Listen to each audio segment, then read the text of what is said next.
A very good evening to you. Thank you very much for joining us for this edition of Channel 1 NewsHour on a day that President Uhuru Kenyatta announced new measures that will help bolster the war on corruption. In his executive order, the President directed all public institutions publish full details of tenders and awards beginning July. That will form the basis of our opinion question tonight, where we'll be asking you, will the executive order end corruption in procurement? Will the executive order end corruption in procurement? We would love to hear from you. The number is 22162. Do indicate your name and where you are watching us from. You can also tweet us at KBC Channel 1. My Twitter handle is at Ed Kabasa. The executive order was given today in relation to the ongoing war against corruption, and of course there is a court ruling that was delivered today. We have those details for you as well. On the engine behind the power tonight, I will be joined by Loima constituency member of Parliament Jeremiah Ekamais Lomorukai. He is our engine behind the power tonight. But first, a look at the highlights. It is shocking that there are people in our society who live this way, who make their money by moving around goods that they know for sure are poisonous, are injurious to our health. Shock as it emerges, Kenyans could have consumed food laced with copper and mercury thanks to greedy profiteers as the war on counterfeits intensifies. Nowhere to run. Court gives the green light for procurement and accounting officers in government to proceed on compulsory labor as the graft probe continues. We shall not bow to any pressures whatsoever until we are satisfied that there is evidence for us to prosecute. Because I will not take a case that I know I will fail. DPP questions the ACC's capacity to probe cases, saying 57 files forwarded to his office lack tangible evidence.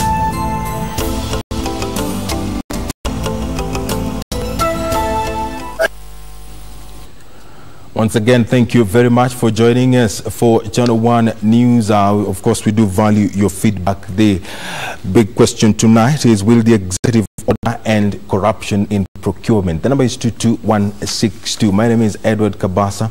Welcome to the program. It has emerged that Kenyans could have consumed products laced with copper and mercury courtesy of corrupt government officials colluding with profiteers in the multi-billion shillings counterfeit trade.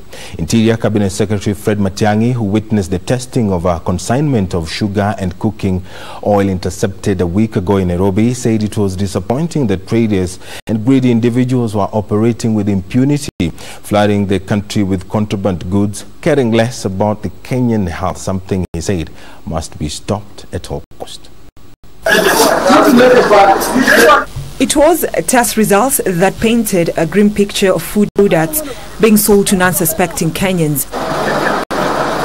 Results from government chemists indicating that Kenyans could have dined and wined on food laced with poisonous chemicals courtesy of contraband that have flooded the Kenyan market. This 1,365 bags of fake sugar was smuggled into the country by cartels colluding with some government officials at the Kenya Revenue Authority and the Kenya Bureau of Standards. The sugar recovered at Palestos Artery Rubaipas on Monday is said to have originated from Brazil and Zambia. I want to tell those who have been engaging in this, because we have sufficient information. Some of you, we are coming for you. But if you know you have been doing some of this, you know you are running factories that are doing this, you probably need to do good to yourself by turning yourself up before we arrive. Also impounded were machines from weighing, packaging, sealing and printing labels for repackaging of the counterfeit products. Some of these manufacturing companies have been using the name of Nzoia and Mumias Manufacturing Sugar Company to dupe Kenyans into buying the products, believing that it is genuine. Let me give you an example. Now, this packet of sugar is known as Kilimo Kenya Sugar. On this packet, it has been written 100% pure sugar. Now, when you turn at the back, it is packed by Kilimo Kenya investment and manufactured by Mumia's Sugar Company are clear indications that maybe just you and I could have bought this sugar without knowing that it is counterfeit. Results indicating that the sugar labeled with fake Kenya Bureau of Standards stickers have been mixed with mercury and copper, which according to the World Health Organization can affect the nervous, digestive and immune systems. You see the reports that have come from chemical analysis that have been done. Some of what we are selling around and mixing as sugar has got high contents of mercury, has got high contents of copper. No wonder you have the cases you have around the country, whether they are related to cancer or what have you. We have just been selling poison to our people. And people are making money, out of that, making money. The spotlight is now on KRA and KEBS officials, with the government issuing a stern warning, saying that it won't be business as usual. If you know you are making money through this kind of things, and you know you are being bribed to do this kind of things, the fact that somebody is running a thriving industry doing this, it's evidence that there's someone somewhere who's not doing their work. Whether they are within the police department, or they are within KRA, whether they are within KEBS, whether they are within the anti-counterfeit agency. Interior Cabinet Secretary Dr. Fred Matiang'i says the counterfeit goods continue to hurt the country's economy, but insisted the war on contraband is unstoppable. For those who have been making phone calls and threatening people and doing all this, I am not under any illusion that we are engaged in a very serious war. A war that could mean anything. It could mean even the lives of some of these officers.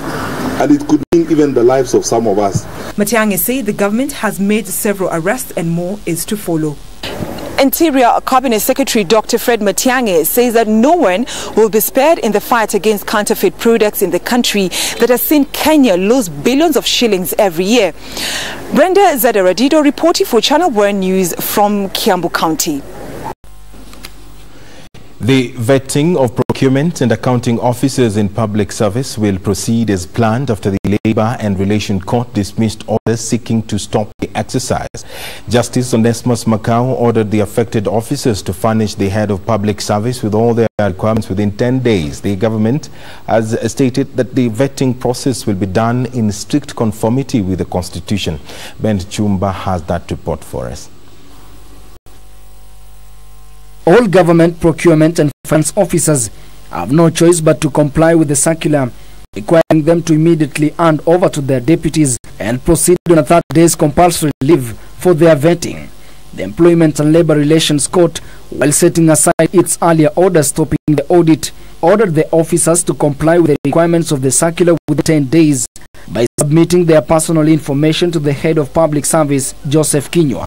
Justice Onesmus Makau, in his verdict, ruled that human rights activist Okiya Omtata failed to give full disclosure of material facts when the court issued orders temporarily halting the directive. The defense has shown willingness to compromise the timelines for compliance with the impunity circular, provided that it is done within limits of reasonableness.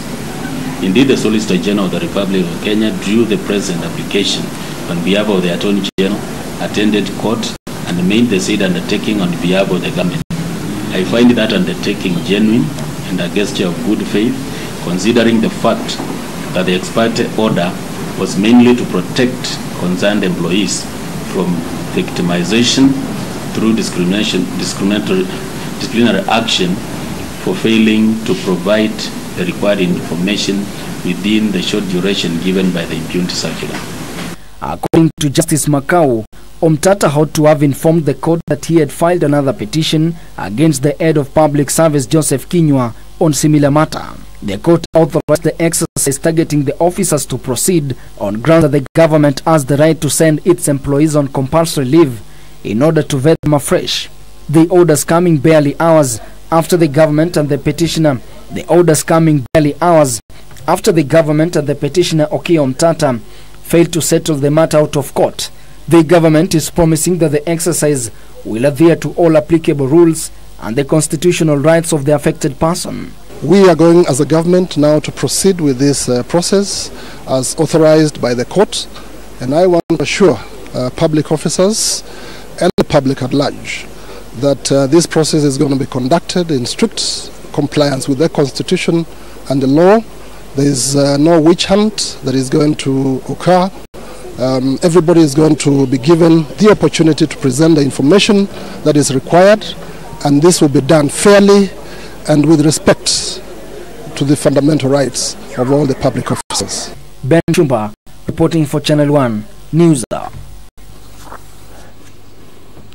The government is now moving to seal corruption loopholes in procurement. President Uhuru Kenyatta giving an executive order requiring public institutions to publish full details of tenders and awards beginning next month. From 1st January 2019, all public procurement will be undertaken through IFMIS in a move aimed at taming the runaway corruption in the public sector beginning January next year. The executive order by the president appears to be targeting the heart of graft in government institutions. Coming hot on the heels of a directive that all heads of procurement and accounts step aside for vetting, the executive order on the procurement of goods, works and services appears to be the latest intervention by the president, having promised to announce tougher actions in the fight against graft. Those who shall fail the vetting will stand suspended. I expect this exercise to be concluded before the start of the new financial year, 2018-2019.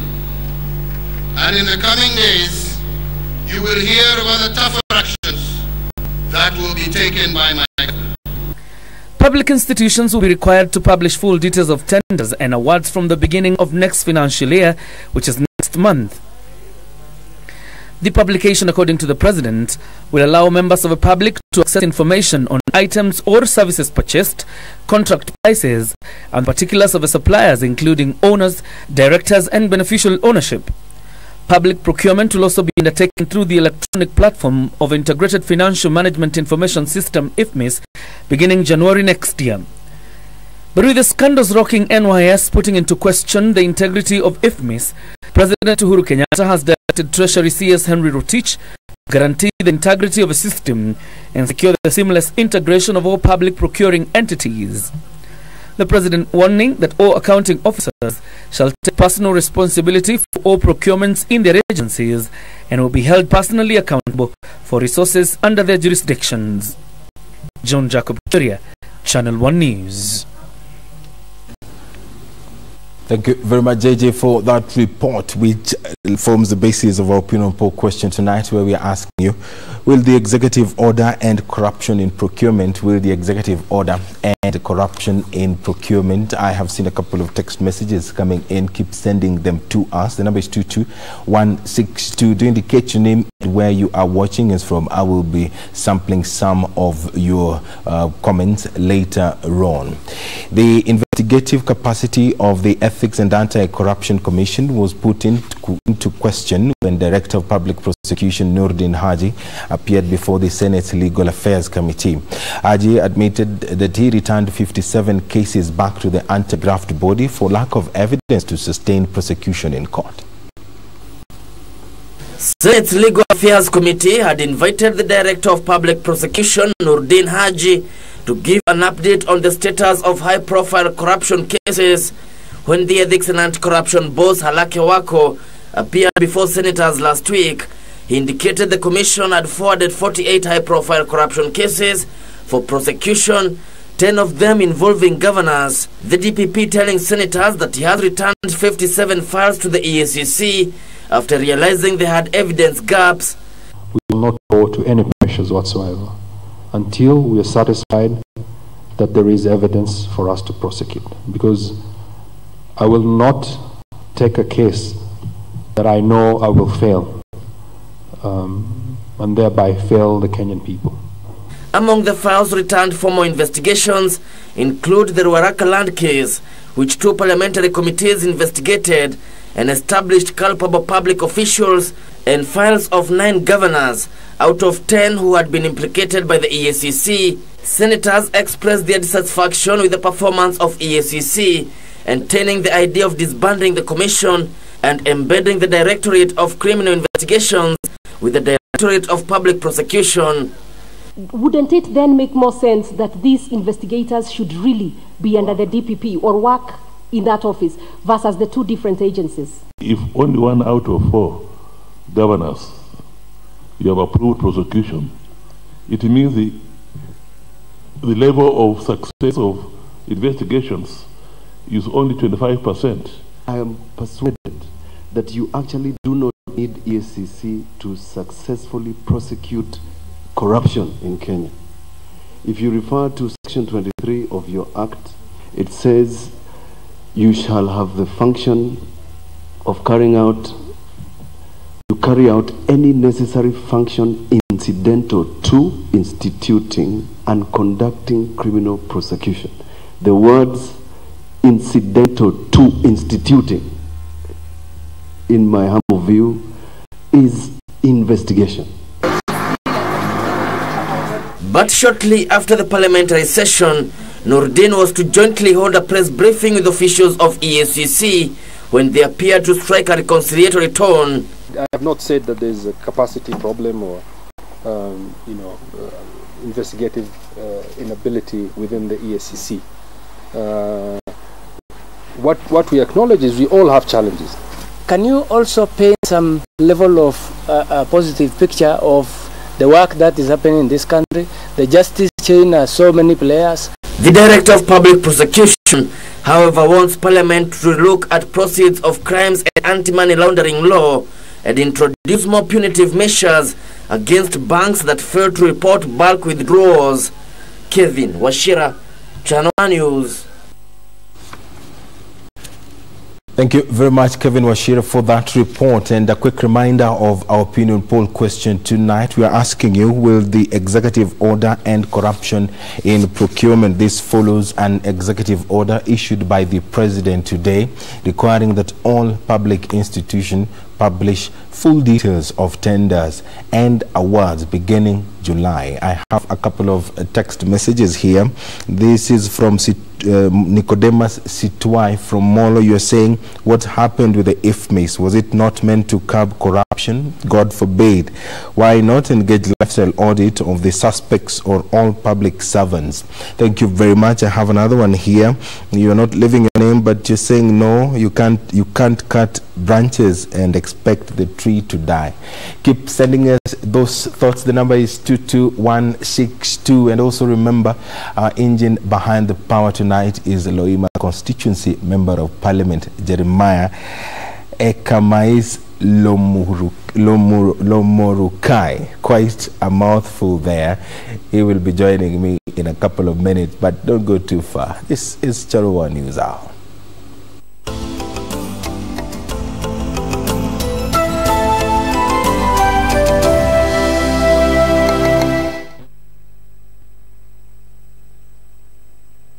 The Easy Banking app is your bank anywhere, anytime.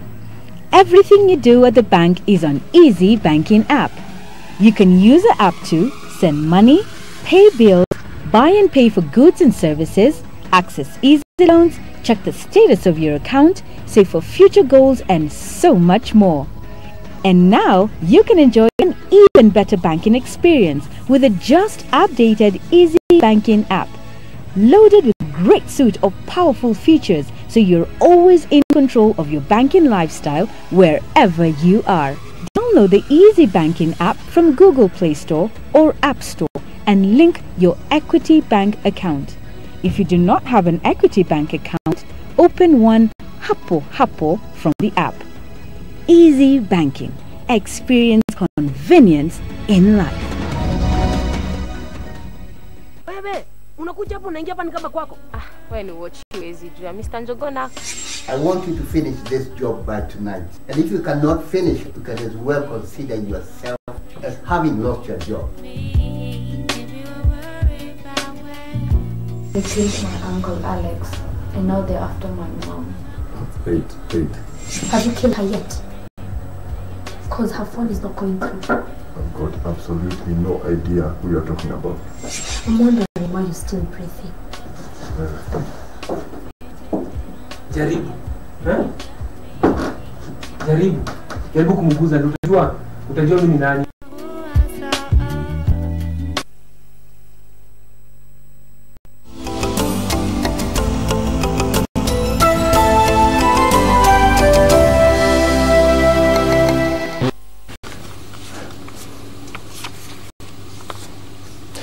Welcome back to the program. We are still taking your views on our opinion poll question, where we are asking you, will the new executive order end corruption in procurement? Do text us, the number is 22162. You can also tweet us at KBC Channel 1. My Twitter handle is at @Kabasa. Kenyan security agents tasked with protecting the country from attacks orchestrated by Al-Shabaab militants vowed to sustain the onslaught members of the ragtag group. Speaking during a requiem mass for 6 GSU officers killed in an attack in Libo, General Service Unit Commandant Douglas Kanja said Kenyan security agents remained ready to pay the ultimate price for the sake of the country's security. The assurance coming amid reports of disintegration among Al-Shabaab ranks in Somalia. It was a requiem mass at the GSU base in Ruiru for the 6 GSU officers who perished in Liboi, Garissa County, some 2 kilometers from the Kenya-Somalia border after their truck ran over a landmine. The commitment of the government to stand by the families of the fallen officers could not be overemphasized. Sisi kama wana GSU na mimi haswa nikiwa komanda, nina imani hiyo obi ambao mumeomba, hiyo obi itaweza kuangaliwa. Mutapata kujulishwa kama vile tuliwajulisha wakati tuwatafuta. General Service Unit Commandant Douglas Kanja says the unfortunate incident served to rejuvenate their resolve to fight the enemy, even as he reiterated the government's commitment to support bereaved families. Those cowards, tutawafuata mpaka mahali wako. The death of these officers is not in vain. Hapana. Na hata utuogofia huko, tutawatafuta mpaka mahali wako, so that hawa vijana ambao wametuacha hawajatuacha bure. Hiyo tuko pamoja.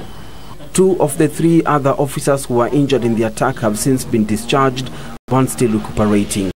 The development coming amid reports of internal wrangles within the ranks of Al-Shabaab militia group. Reports indicate that a major rift has emerged amongst the group's top ranks following the deteriorating health of Abu Ubaida, who has been in charge since 2014 after the killing of Ahmed Godane. Supremacy battles among his deputies threatening to degenerate with the realization that his stomach cancer is at an irreversible stage. The group's top decision-making council, Shura, comprising of majority Hawiye clan, hurriedly appointed Hassan Al-Fido as the militant leader.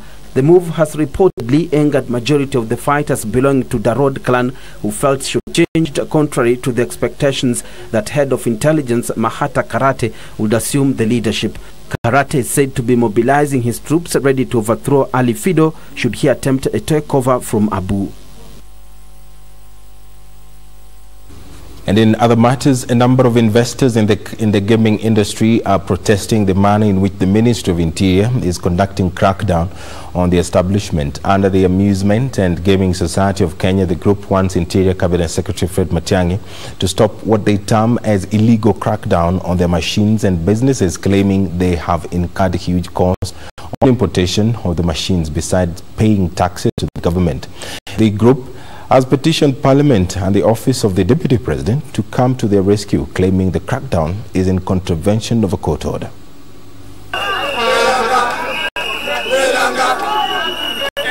They gathered at Uhuru Park in their hundreds, ready to march to Interior Cabinet Secretary Fred Matiang'i's office to protest the ongoing crackdown on the business establishment. Led by the chairman Sami Kahiu, members of the county's Amusement and Gaming Society of Kenya marched to Parliament, where they presented their petition. Hii biashara ya machine kuna kesi kotini, na hii kesi saa hizi imesimamisha mtu yote ambaye kufanya crackdown. In the petition, they want the crackdown on the gaming machines stopped with immediate effect, saying it is in contempt of a court order. Kahiu father says betting is well provided for in the constitution and that the society members have licenses from all relevant authorities, allowing them to carry out their businesses in an organized manner. Hata kama hizi mashini hazina license, kwa sababu tuko na license kutoka kwa county government, tuko na court order, na zaidi ya hivyo hakuna sheria yote ambayo inamruhusu mtu yote kuchoma vitu vya mtu bila kuwa na idhini ya koti. He said they are ready to hold a stakeholders meeting with the CS to present their grievances, saying the assumption that their businesses have a negative impact on the youth is misplaced. Tumemwandikia barua, tumejaribu kuzungumza na yeye tukimwambia kwamba tengeneza, kama kuna mambo ambayo unaona yanafaa kutengenezwa, kuja tukae chini tuongee. Lakini katika haya yote amekataa kuzungumza. The society says its members have incurred losses running into millions as chiefs and police officers were using the crackdown to steal their money. They have called for equal treatment with other betting companies, saying banning gambling will render hundreds of thousands jobless. The cries came even as the crackdown on the machine continued countrywide, with dozens of machines set on fire in Embu and West Pokot counties. The government has banned the importation of all gaming machines into the country with immediate effect.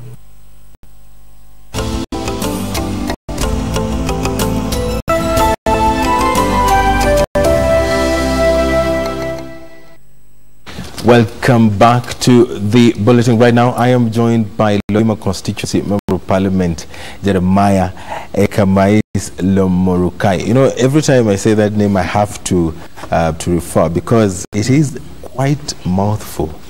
Welcome to the program. Thank you. I have seen you a couple of times in Parliament, and going by the details that Parliament has given us, you are a councillor, but then you became a member of County Assembly. Yes. And now you're a member of Parliament. Yeah. What catapulted you to such levels of leadership? Okay. First I will start by doing a bit of a small introduction about myself. Yes. Your pronunciation of my names is okay, but I need to put it in a more Turkana way. Turkana language. I'm Jeremiah. Ekamais Lomorukai. Those syllables. I am a member of Parliament for Loima constituency, and Loima is situated in the western part of Lodwar town. Lodwar is in Turkana Central. I started my political activities like 20 years ago. I started admiring my political buddies, what they're doing, the freeness they really display when they're presenting issues, when they are in the podium. So I started by supporting the ones I liked most, especially Honorable David Okweduro by then. Yes. But later on we disintegrated some. But he was my favorite during those days. He went to Jubilee and you were pro-ODM. Yeah. But we started a long time ago in 1997 when he joined politics. So I supported him. 2002. So it was now in 2002 that I joined active politics as I wanted to become a member. By then a councillor. Yes. I was elected when I just attempted for the first time, and then attempted in 2007. I again became, that was my second time now in the political arena as a councillor. Then when the devolution or the new constitution came in, the issues, the names, member of county assemblies now came. So now to further my political agenda, I contested and I was elected in a URP ticket. And then getting into the assembly, I was again elected as the minority leader for the minority party. URP by then was the minority party in our assembly, the Turkana County Assembly. But in 2007, people were really arguing that I contest as a member of Parliament, but I refused. I told them my time will come. So after attempting only for one term, the position of the member of County Assembly, I now decided not to face the sitting members of Parliament. but ours was Honorable Protas Akuja. So I contested with him. We had a very, very lively contest, which was not really mad with a lot of political differences. Contested fairly, and I emerged the winner. So it was the MCA now who defeated the sitting member of member of parliament. That's a very huge feat.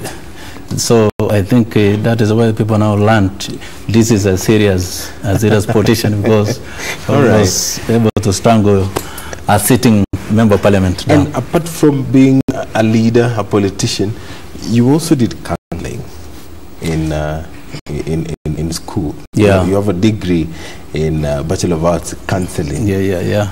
How do you make that transition from a counselor? I know you were a counselor before. Totally. But how do you make that transition and then you become successful in politics? Because yours can only be defined as success so far. Yeah. Is it because it was easy to talk to the electorate and convince them by reading their mind or something like that?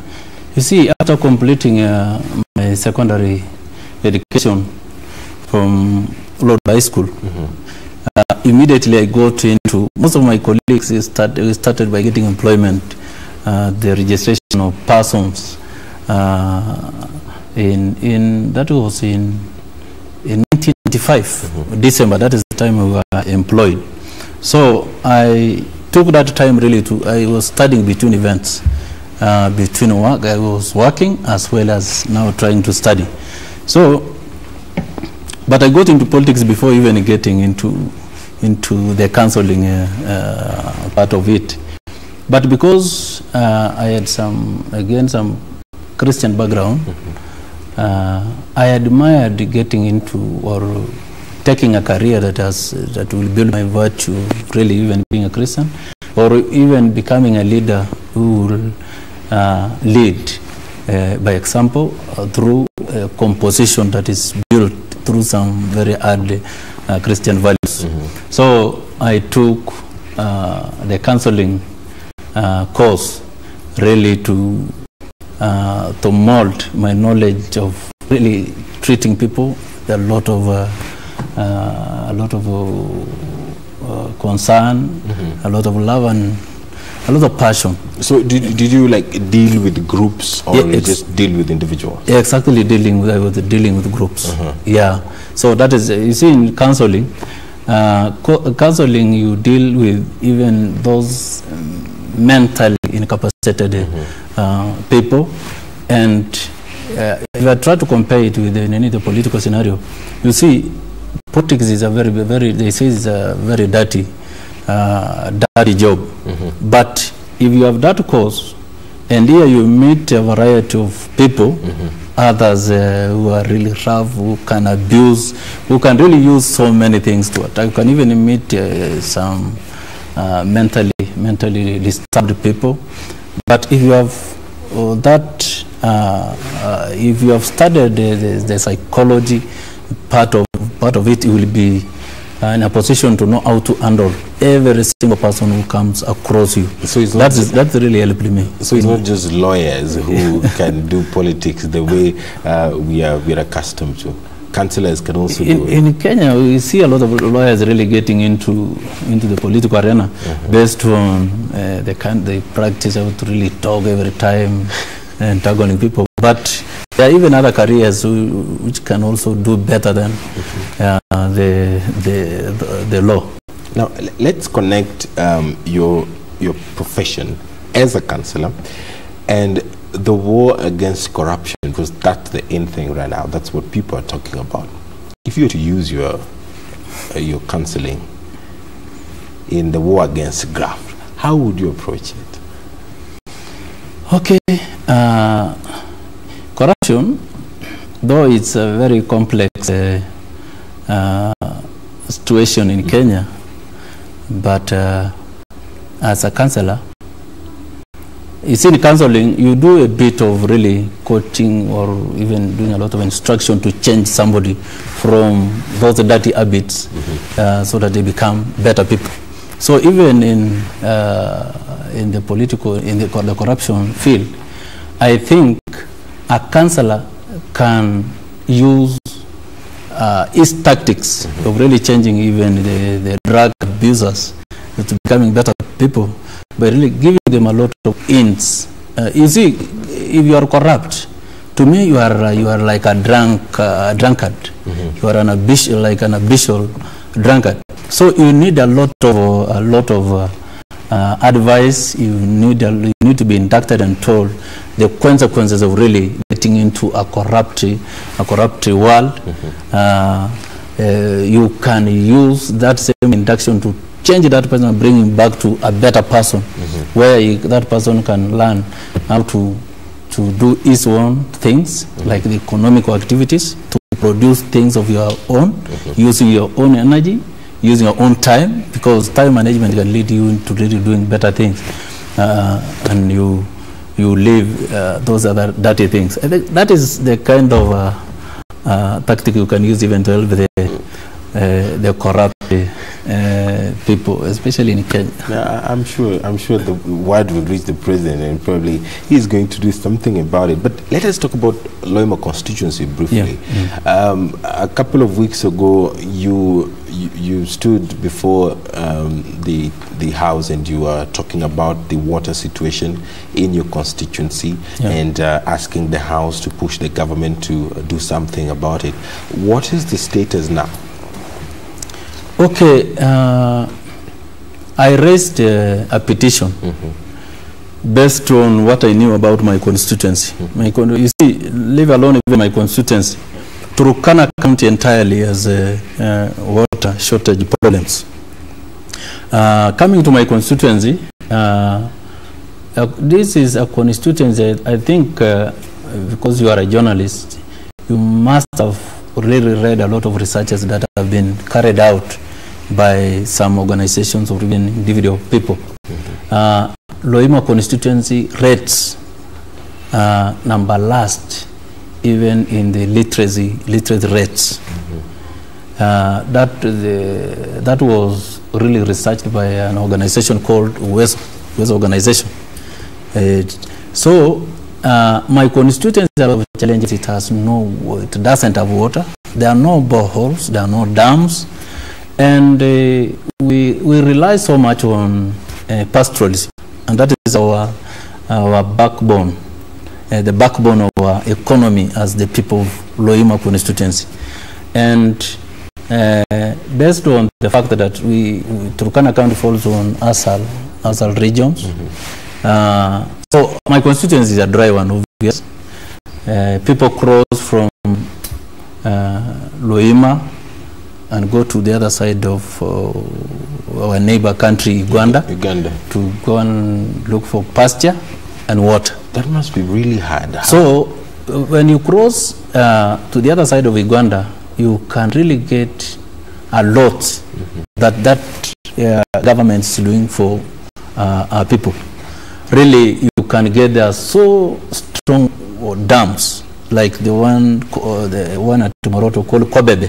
Kobebe is a very, very modern dam. If you visit, you can report good results, and you will really love that our country emulates or even copies or imitates what that country has done.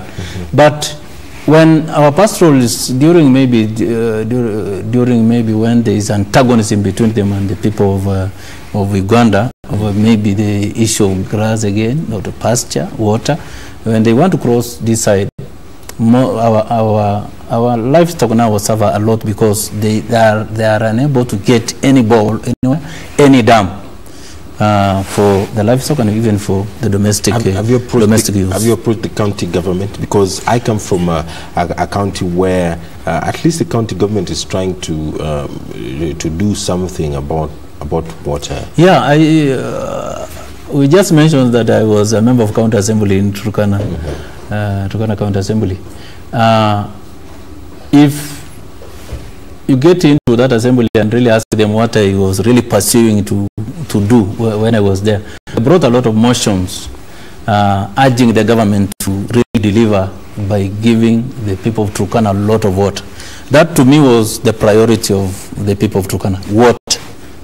And then food security, because the kind of pictures we normally see in the media that really reflect or show Turkana people as the most angry people, the most dirty people. So Turkana County government, because Turkana County previously had, you see, we were marginalized.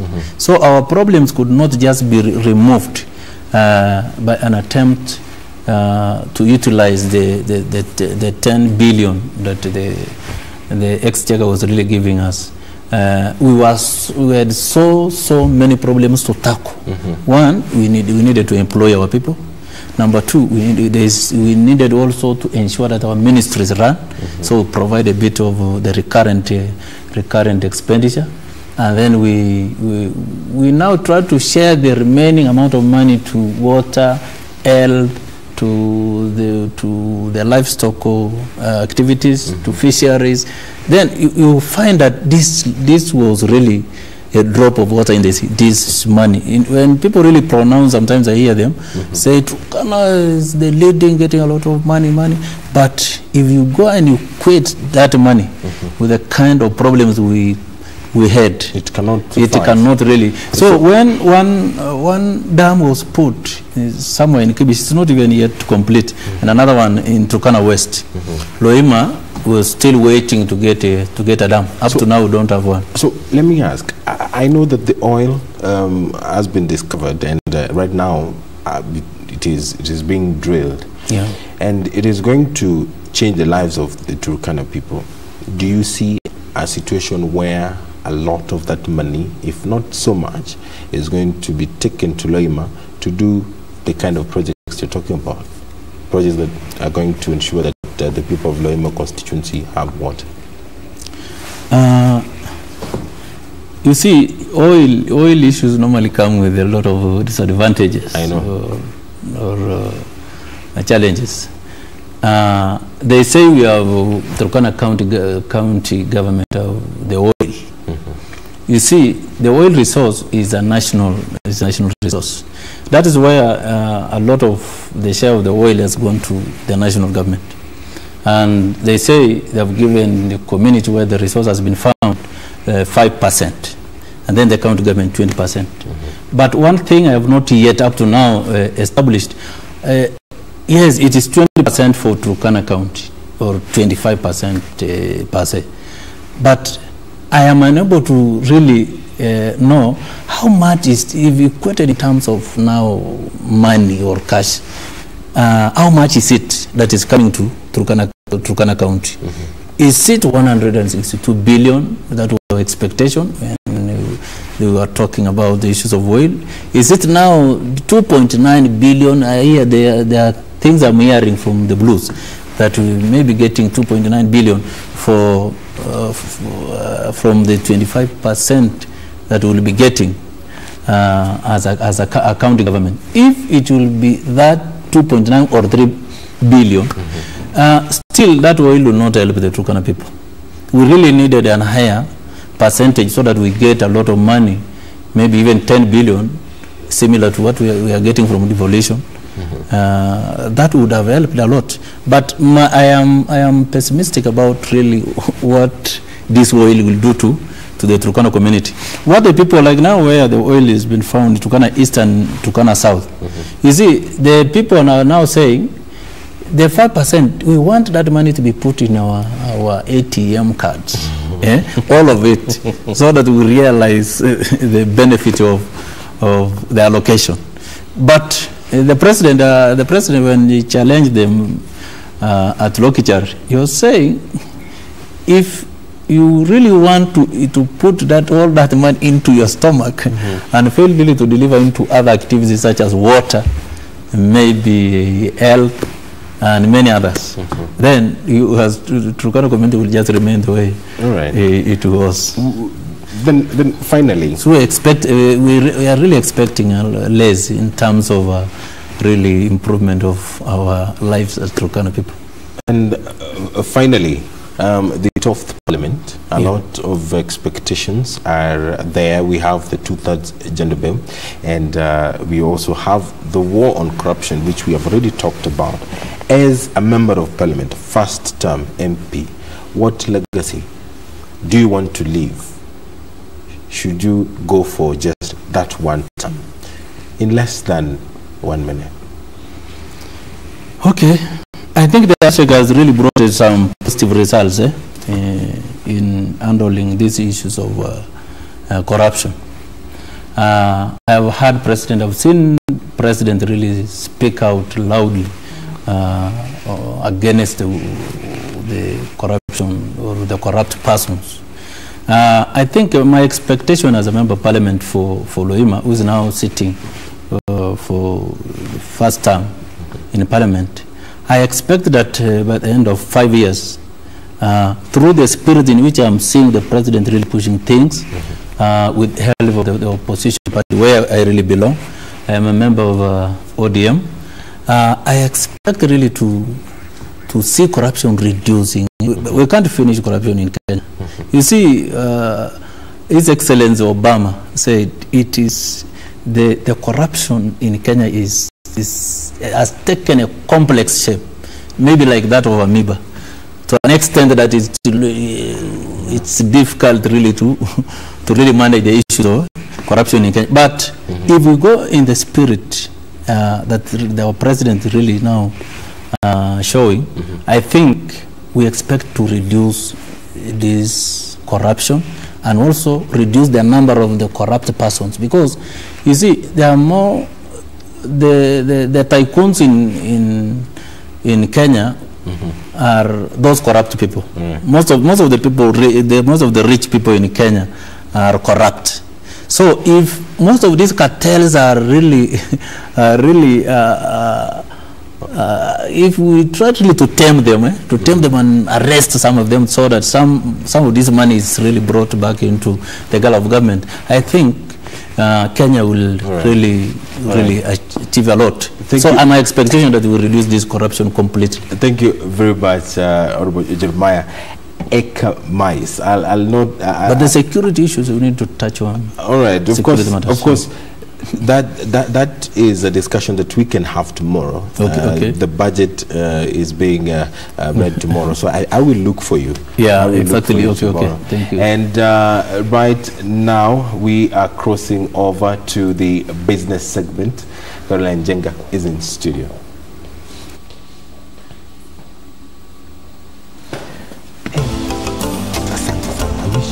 I wish we had.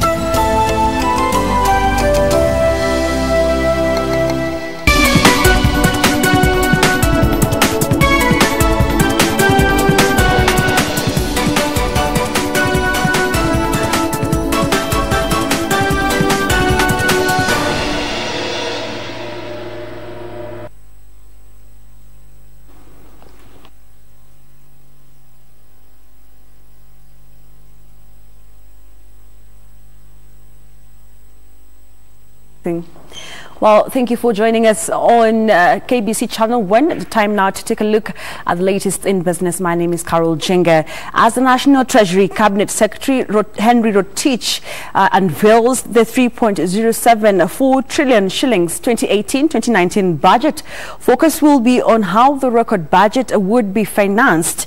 This is on the backdrop of Kenya Revenue Authority failing to meet collection targets in recent years. The draft budget has lined up domestic revenue, grants and borrowing to finance the budget. Here is our reporter Ronald Owili with a detailed analysis on how the budget is likely to be financed. The National Assembly has termed revenue collection targets given to KRA by the National Treasury in each of the financial years as unrealistic. The budget should be based on realistic revenues and expenditure growth should be contained. Mr. Speaker, a review of the budget as per the function of the government indicates that the highest share of government expenditure, about 29%, constitutes public debt transactions. Record budgets availed in recent years has led to a widening budget deficit, which shot to 8.9% in the financial year 2016-2017 against a target of 6%. The estimates that we have worked with the KRA, it's not that they are overly ambitious. I think, yes, they are ambitious. They are not overly ambitious. And I think they are achievable. In the 2018-2019 financial year, domestic revenues are projected at 1.923 trillion shillings, of which ordinary revenues will amount to 1.743 trillion shillings, while appropriations in aid will amount to 179.95 billion shillings. On the other hand, grants from development partners are projected at 47 billion shillings. This leaves a fiscal deficit of 562.72 billion shillings, which is expected to be financed through debt, which hit 4.88 trillion shillings in March this year. The headroom has narrowed dramatically. We cannot continue borrowing for and spending even in very good projects. Of the 562.72 billion shillings to be borrowed, the Treasury targets to increase domestic borrowing with a 50-50 ratio between local and external sources against a medium-term debt management strategy of 57% and 43% for external and domestic borrowing, respectively. The government now hopes tax administration reforms, modernizing VAT systems, reducing zero-rated products, and expanding the tax base would help net more in tax collections. Zero rating should be largely restricted to exports, and only in very unusual situations we deal with zero rating for local products. Other measures that Parliament expects KRA to be stringent on include implementing electronic cargo tracking system launched last year to eliminate transit cargo diversion, implement excisable goods management system, and improve customs system and border control. The House has further committed to repeal waivers and exemptions in the income tax bill to enhance income tax collection. Nonetheless, the would-be gains in tax collections could be hurt by proposed reductions in gambling taxes and legal challenges on excess duty for soft drinks and cosmetics. And did you know that in the 2018-2019 financial year, 870.62 billion shillings, or half of the total revenues collected by KRA, will be spent on debt repayment. For NewsHour Business, I'm Ronald Willie. Well, the National Treasury is proposing an allocation of 38.98 billion shillings to agriculture, rural and urban development sector out of the estimated 3.07 trillion 2018-2019 budget. The funds will go towards projects that drive the food security agenda in the country, with a key focus on increasing acreage and a crop for maize, rice and potatoes, enhancing smallholder production and value addition, as well as reducing the cost of food. The 2018-2019 financial year budget largely prioritizes financing the projects under the Big Four plan, including food security. According to the draft budget policy statement by the National Treasury, the agriculture, rural and urban development sector has been allocated 38.98 billion shillings, which National Treasury says will ensure the prioritized programs that guarantee food security and nutrition to all Kenyans by 2022, such as expansion of food production and supply, reduction of food prices to ensure affordability, and support value addition in the food processing value chain are fully implemented.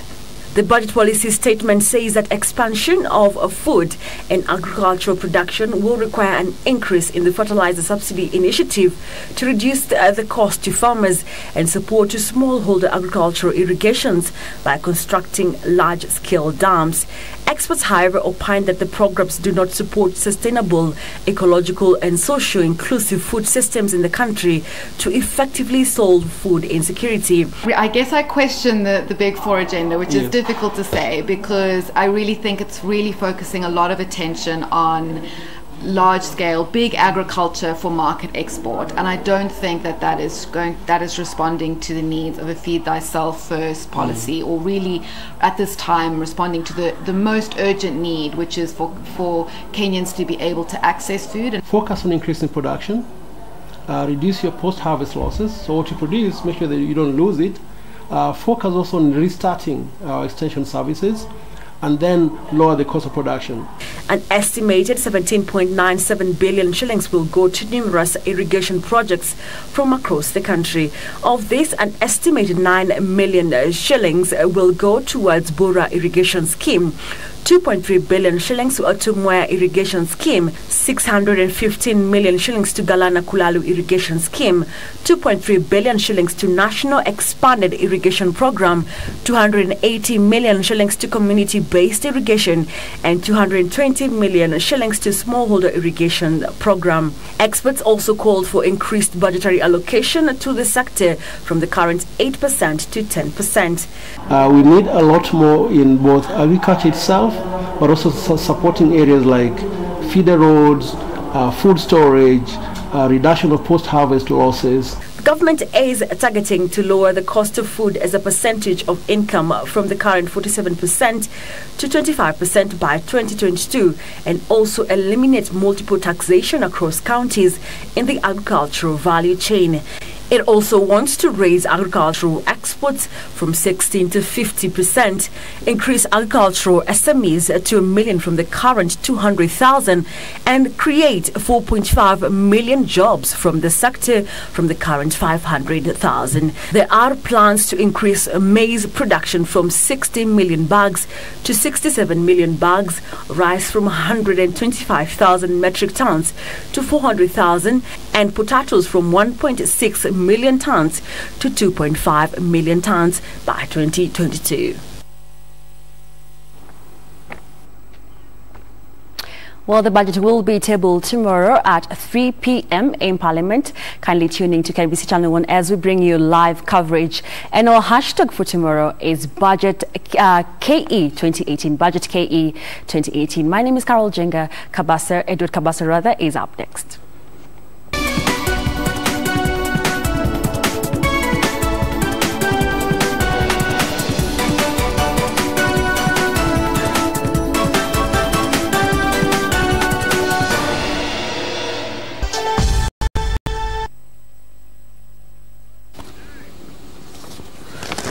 Time for sports. Nakuru County will not host the National Para-Volley Championship this August as it was earlier scheduled to.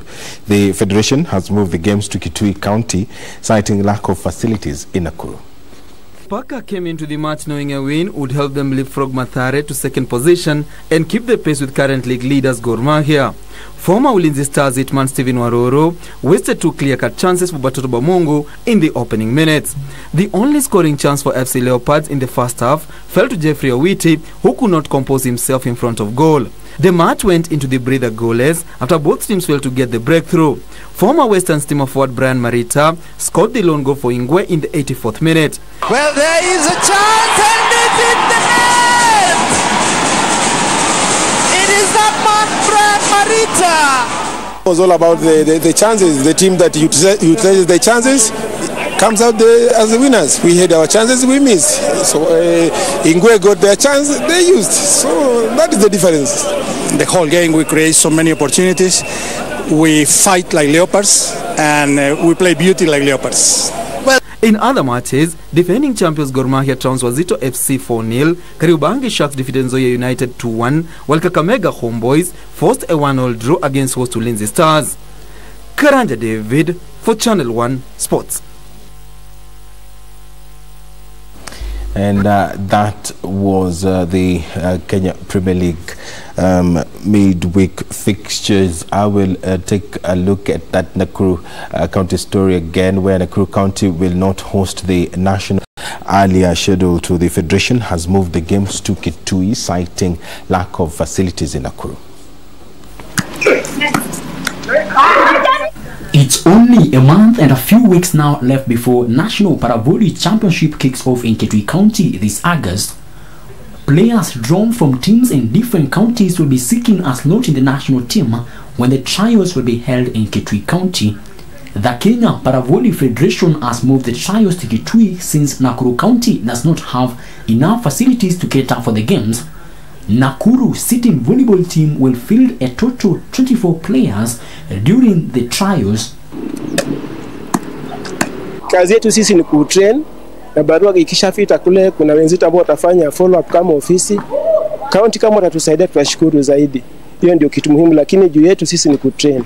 Na tuko na focus vizuri, tukifanya training vizuri, kufika kule tunaweza perform vizuri. Sasa kenye tunaomba na tunajua tukienda huko tutapanda kikombe kwa sababu sisi hatukusagi. lazima tunapata namba mzuri. Sasa kenye tunaomba tu county au watu wa sporti watushike mkono, watupatie sports officer, tuende naye kule ama MCA moja wa ward, tuone hata sisi tunasikika, ili hata Nakuru isikike. Iko mbali kwa maendeleo, iko mbali, iko nyuma. Mimi ni kuwahimiza tu waendelee kwa mazoezi, kwa vile lazima tufanye mazoezi ndio tujiandae kuwa tayari kwa kwenda kwa hiyo kinyang'ari, kwa hiyo michezaji yenye itakuwa. Alafu naomba sana tuende tucheze vile tutacheza, tuweze kuja na ushindi. Players drawn from different parts of the country will be seeking for a slot in the national team when the national championship or the national trials will be held in Kitui County this August. The team that will be selected will represent the country in the upcoming Rwanda Africa Para-Volley Championship later this year. Reporting for Channel 1 Sports from Nakuru County, my name is Frederick Mwoki. Spain has sacked head coach Julien Lopetegui after he was named the new Real Madrid boss 2 days before the World Cup. Meanwhile, the 21st edition of the FIFA World Cup kicks off tomorrow with an opening match pitting host Russia up against underdog Saudi Arabia.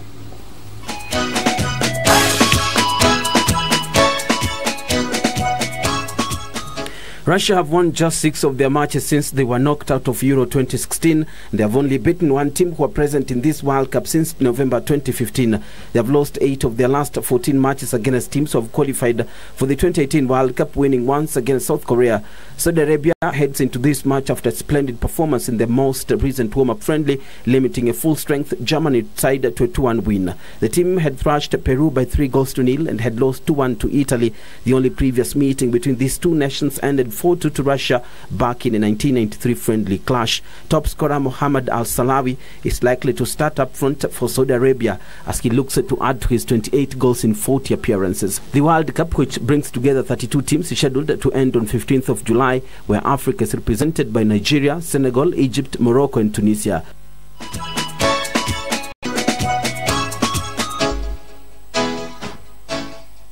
Meanwhile, on Tuesday that Lopetegui would succeed Zinedine Zidane, the Bernabeu, on a 3-year deal.